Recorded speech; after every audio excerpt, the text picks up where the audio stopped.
Hello friends. தமிழக முன்னாள் முதல்வரான ஜெயலலிதா அவர்களுடைய வழியை இப்போ விஜய் கையில் எடுத்திருக்காரு அப்படின்னு சொல்லப்படுது.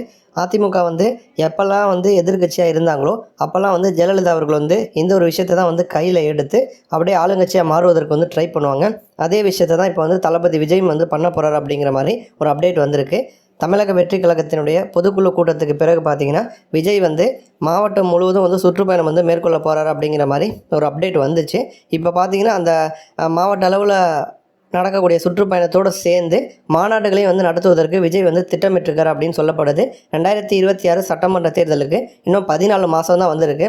இந்த சட்டமன்ற தேர்தல் இதற்கு முன்னாடி இருந்த தேர்தலை விட கொஞ்சம் வித்தியாசமான ஒன்றா இருக்க போகுது. ஏன்னா தமிழகத்தை பொறுத்த வரைக்கும் அதிகபட்சம் அதிமுக திமுக இந்த 2 முனை போட்டி தான் வந்திருக்கும். நாம் தமிழர் தனித்து போட்டி அப்படின்னு சொன்னதுனால இப்போ அதிகபட்சமாக மும்முனை போட்டி தான் நிலவிட்டுருக்கு. ஏன்னா ஒரு சைடு திமுக ஸ்ட்ராங்கான கூட்டணியோடு பார்த்தீங்கன்னா 2019 தமிழகத்தில் இருந்துகிட்ருக்காங்க. கூட்டணியில் எந்த பிரச்சனையும் இல்லை.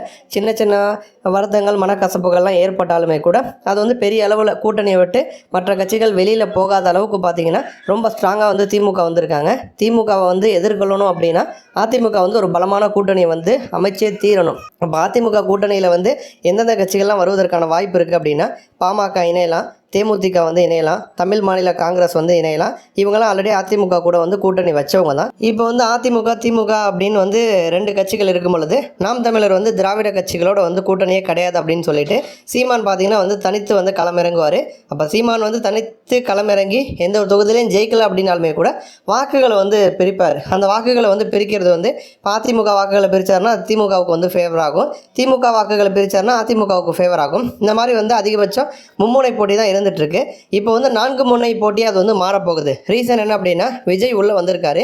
விஜயை பொறுத்த வரைக்கும் ஆல்ரெடி தமிழ்நாடு முழுக்க எல்லாருக்குமே தெரிஞ்ச ஒரு ப்ராப்ளம் தான். அப்போ அவருக்கு விளம்பரம் தேவையில்லை, எல்லாருக்குமே விஜய் தெரியும். இப்போ விஜயோட பார்த்தீங்கன்னா பிரசாந்த் கிஷோரும் இணைஞ்சிருக்காரு. அவர் ஒரு தேர்தல் வியூக வகுப்பாளர். ஆல்ரெடி திமுகவுக்கு ஒர்க் பண்ணியிருக்காரு.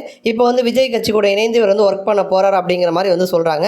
அதேமாதிரி பிரசாந்த் கிஷோர் தமிழக வெற்றி கழகத்துக்கு தமிழகத்தில் 20% வாக்கு இருக்குது அப்படிங்கிற மாதிரி சொல்லியிருக்காரு. அப்போ 20% வாக்கு அப்படிங்கிறது அந்த வாக்கு மட்டும் விஜய்க்கு கிடச்சிதுன்னா அவர் எதிர்கட்சியாகவே வரலாம். அந்த அளவுக்கு அவ்வளோ அதிகமான எண்ணிக்கையில் வாக்கு இருக்குன்னு பிரசாந்த் கிஷோர் சொல்கிறாரு. அப்போ விஜயை பொறுத்த வரைக்கும் அவர் சீமான் கூட போக போகிறது கிடையாது. இப்போதைக்கு அதிமுக திமுக மாதிரி நாம் தமிழரும் தமிழக வெற்றி கழகம் தான் அடிச்சிட்டு இருக்காங்க. ஸோ அதனால் சீமான் கூட கூட்டணி வைக்க போகிறதில்ல விஜய். சரி, அதிமுக பக்கம் இணைவாரா அப்படின்னு கேட்டிங்கன்னா அதிமுகவிலையும் இணைவதற்கான வாய்ப்பு கம்மி தான். ஏன்னா விஜய் முதல்வர் வேட்பாளராக அவர் தான் இருக்க போகிறாரு. தமிழக வெற்றி கழகம் ஒருவேளை ஜெயிச்சால் முதல்வராக விஜய் தான் ஆவார். அப்போ அதிமுக அதற்கு கண்டிப்பாக சம்மதம் தெரிவிக்க மாட்டாங்க. அப்போ அதிமுக கூடயும் விஜய் கூட்டணி வைக்க போகிறது கிடையாது.